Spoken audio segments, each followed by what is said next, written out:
wabarakatuh. Waalaikumsalam warahmatullahi wabarakatuh. Yang terhormat Bapak Arif Hermanto selaku Wakapolres, yang terhormat kepada Ibu Yeni Istiani selaku Komandan, dan yang saya hormati Bapak Ibu sekalian selaku peserta pendampingan individu pada hari ini.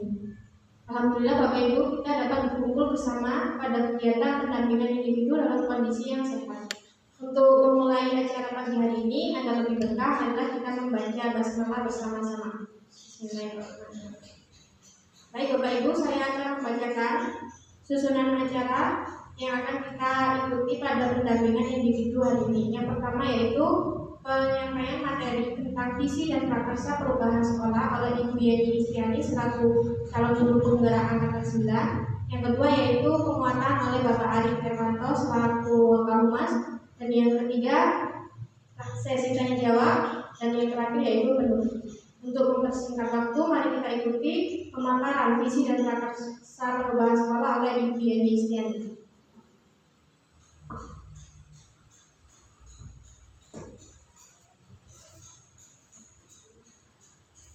Assalamualaikum warahmatullahi wabarakatuh. Terima kasih untuk waktunya dan kesediaan Bapak Ibu di sini.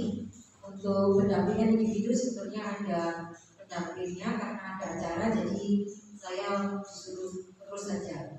Di sini adalah di program calon guru gerak ada yang namanya visi dan prakarsa perubahan sekolah. Tapi di sini bukan membuat visi untuk pakai oposisi dari sekolah, tapi tetap kita mendukung dari visi yang dari sekolah kita. Visi di sekolah kita yaitu unggul dalam ketakwaan, prestasi, kemudian impact dan budaya lingkungan. Visi itu adalah masa depan dari murid kita. Masa depan murid kita adalah masa depan dari bangsa Indonesia. Jadi kita sebagai warga dari sekolah harus bisa mewujudkan visi dari sekolah. Kemudian salah satu modul pembelajaran di calon guru gerak yaitu ada yang dinamakan Bagja. Bagja di sini adalah salah satu prakarsa perubahan yang bisa membantu kita untuk mewujudkan visi dari sekolah. Kenapa disebut Bagja? Let's check out ya. Tahapan-tahapannya.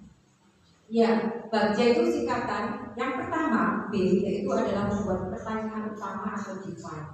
Jadi prakarsa perubahan apa? Saya mengambil dari visi sekolah yang kedua yaitu yang prestasi.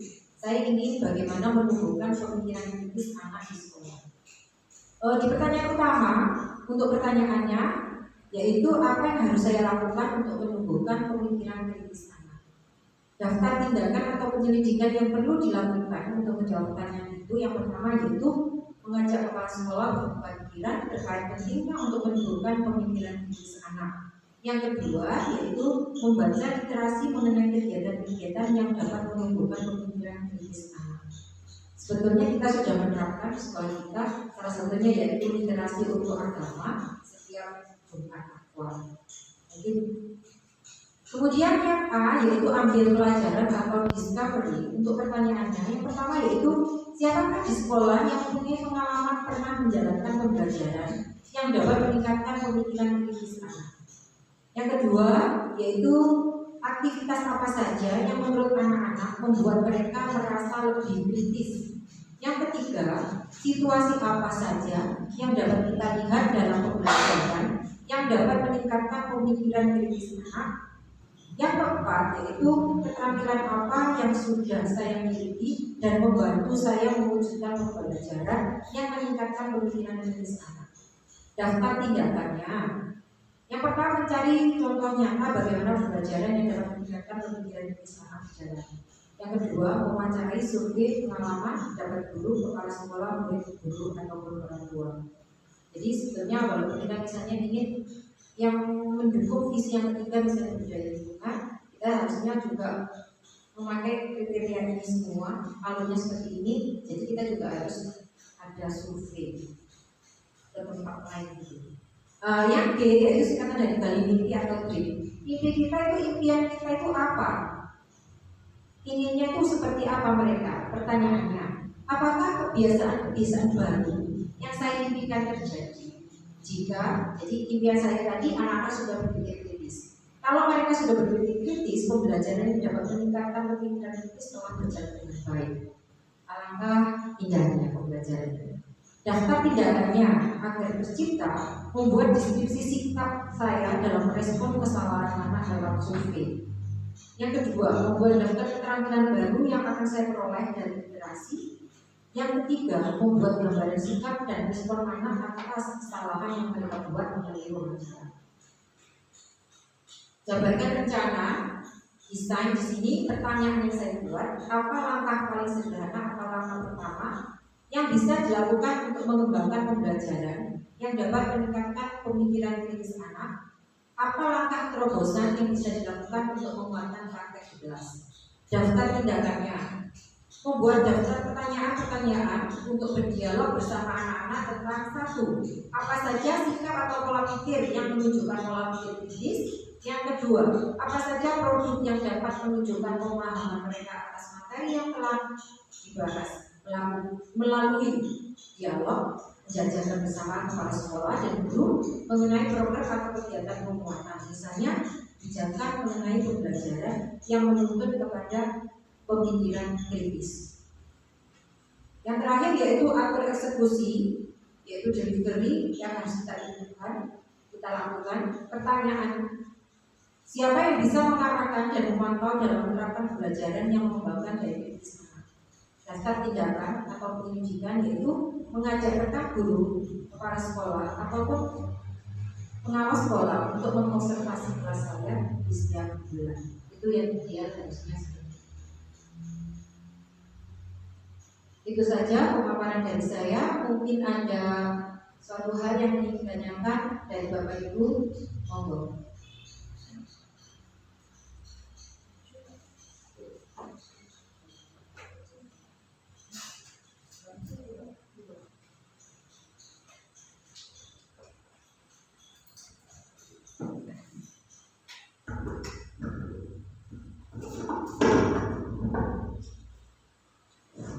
Terima kasih Bu Yani atas pemaparannya. Yang ingin saya tanyakan adalah bagaimana dengan visi SMP Negeri 1 Nabil yang sudah tertata seperti itu, kemudian apa yang ingin jenengan tawarkan sebagai bentuk real nanti yang akan diterapkan ke anak-anak untuk mendukung visi sekolah sehingga anak-anak itu betul-betul pola pikirnya benar-benar kritis sehingga visi itu benar-benar terjadi dan bisa dilaksanakan di SMP Negeri 1 Nabil dan berhasil untuk mewujudkan visi yang memang sudah kita rencanakan, kita terapkan tiap hari. Terima kasih. Assalamualaikum warahmatullahi wabarakatuh. Ya, terima kasih Pak Yusuf untuk attention-nya, perhatiannya. Terobosan yang ingin saya terapkan, terutama saya divisi di sekolah, yaitu untuk yang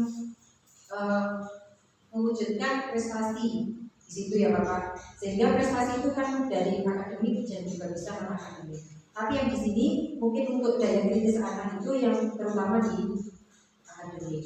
Jadi yang pertama itu adalah pendidik, ya harus selalu berpikiran lebih kritis bagaimana cara menciptakan pembelajaran yang bisa menimbulkan pemikiran kritis dari anak-anak. Contohnya misalnya tadi untuk pembelajaran bahasa Indonesia, kita misalnya nggak usah jauh-jauh ke depan di lingkungan sekitar kita aja, cara mendeskripsikan gambar, mendeskripsikan bunga kalau di anak-anak mungkin kan sulit. Jadi kalau kontekstual itu mungkin lebih apa ya, memicu anak-anak untuk berpikir lebih kritis. Kemudian dari pemaparan teman yang lain juga harus memperhatikan. Jadi, caranya misalnya menggambarkan pohon beringin itu seperti ini, ataupun misalnya barang kesukaan. Misalnya kita dalam bahasa Inggris descriptive text untuk menggambarkan benda favorit kalian. Silakan yang dibawa aja sekarang, misalnya tas. Oke, silakan ke depan, kemudian didiskusikan, digambarkan. Anak-anak kalau diperhatikan, temannya mendiskusikan tentang tas kesayangannya. Bentuknya seperti ini, warnanya ini, dengan gambar seperti itu. Kemudian dari teman juga sama, mengkritisi di mana menurut kalian is it right? Misalnya, apakah benar yang didiskusikan itu? Oh ya betul, kenapa betul? Ya karena ada gambarnya seperti itu. Ataupun misalnya bidang seperti IPS juga bisa, seperti membuat pola pemikiran tadi perjalanan penyebaran agama Islam ataupun penyebaran agama lain, kemudian dibuat di tembok di kelasnya, pojok literasinya bisa ditempel di situ. Jadi tanpa sengaja mereka pun juga membaca. Kemudian di tempat-tempat umum yang sering mereka lalui bisa juga diberi slogan-slogan seperti yang kita punya. Jadi misalnya untuk tempat sampah organik, anorganik, kemudian mereka bisa tahu oh ini untuk tempat sampah yang bisa didaur ulang ataupun tidak. Secara bukan langsung disuruh, tapi mereka sudah bisa melakukan. Itu salah satu cara untuk menumbuhkan daya kritis dari anak. Mungkin itu saja Pak Yusuf pemaparan dari saya.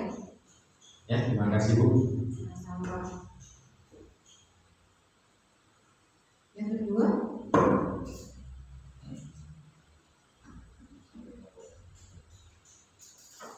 baik, terima kasih Bu Yenti atas penjelasannya. Yang ingin saya tanyakan ialah menyambung dari pertanyaannya Pak Yusuf tadi, dan mengembangkan daya kritis pembelajaran anak-anak. Yang saya tanyakan gimana cara pembelajarannya bagaimana untuk menguatkan motivasi siswa di kelas selain memanfaatkan media belajar. Terima kasih. terima kasih pertanyaannya Bu Yunita. Kalau menurut saya, di samping media, kita juga bisa memakai model-model pembelajaran yang lebih bervariatif sehingga anak-anak tidak bosan. Misalnya kalau kita harus referensi dari buku paket, mungkin mereka tidak malas karena dia harus seperti ini aja. Ini kita bisa mengantisipasi dengan yang lain. Misalnya, saya biasanya dengan kertas ataupun kita memang harus menyediakan ya. Jangan kita menyuruh tapi tidak ada pendukung seperti itu. Jadi anak-anak silakan ini saya berikan untuk berkelompok, kemudian cara membagi kelompok juga sama Bapak Ibu. Jangan ayo wes sama yang baliknya, jangan. Biar anak terus bekerjasama interaktif dengan teman lain. Misalnya dari satu kelas itu 32 ini dibuat 8 kelompok. Jadi dihitung aja 1, 2, 3, 4, 5, 8 sampai 8. Kemudian diulang lagi sampai 8. Akhirnya yang ketemu nomor 1 silakan untuk 1, 2, dan 1. Jadi variatif akan bisa kita semua. Kemudian untuk menimbulkan kritis anak, kita juga bisa dengan model yang bermacam-macam. Misalnya game gitu ya, berlomba untuk menjawab pertanyaan seperti itu, sehingga anak pun juga tidak bosan dan tidak mengantuk. Dan mereka pun senang. Yang penting kalau senang itu mesti dalam belajar awal makin cepat menangkap seperti itu. Oke, terima kasih.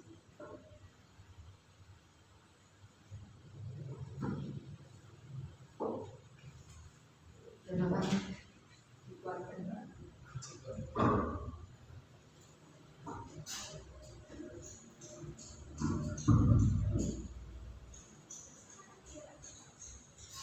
Assalamualaikum warahmatullahi wabarakatuh.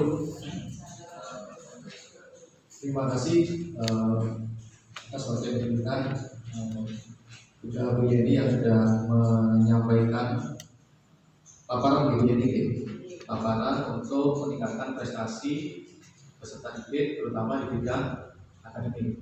Memang ini adalah tantangan bagi guru sekarang. Kemudian melihat perkembangan zaman yang luar biasa, maka ini juga menjadi tantangan dan dari generasi yang berbeda dan perubahan yang begitu cepat. Intinya adalah untuk meningkatkan prestasi ini kan seperti yang ditanyakan oleh Bu Yunita dan Pak Yusuf, ini kan perlu adanya motivasi yang kuat yang belajar dari diri siswa. Nah, motivasi itu salah satunya tadi bisa muncul jika pembelajaran yang sebenarnya adalah menggunakan media, kemudian juga menggunakan metode yang bervariasi.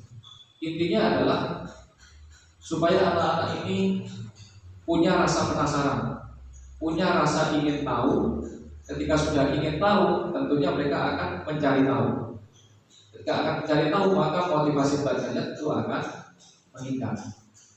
Nah, bisa dilakukan dengan secara kontekstual, menggunakan benda nyata yang ada di sekitar, memanfaatkan apa yang ada di lingkungan sekolah untuk media belajar, dan menggunakan berbagai variasi. Yang penting juga karena di era digital, maka kita manfaatkan yaitu adalah media-media yang ada.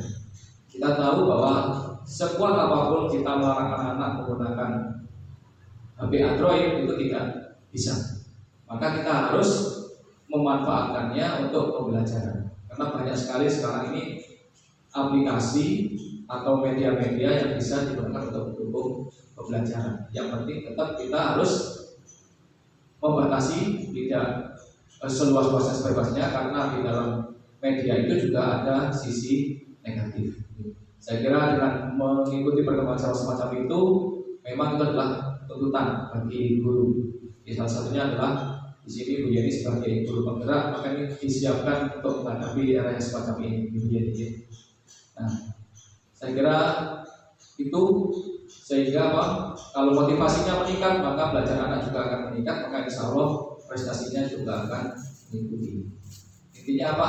Kita sebagai guru memang harus sekarang pembelajaran ini berpusat pada anak.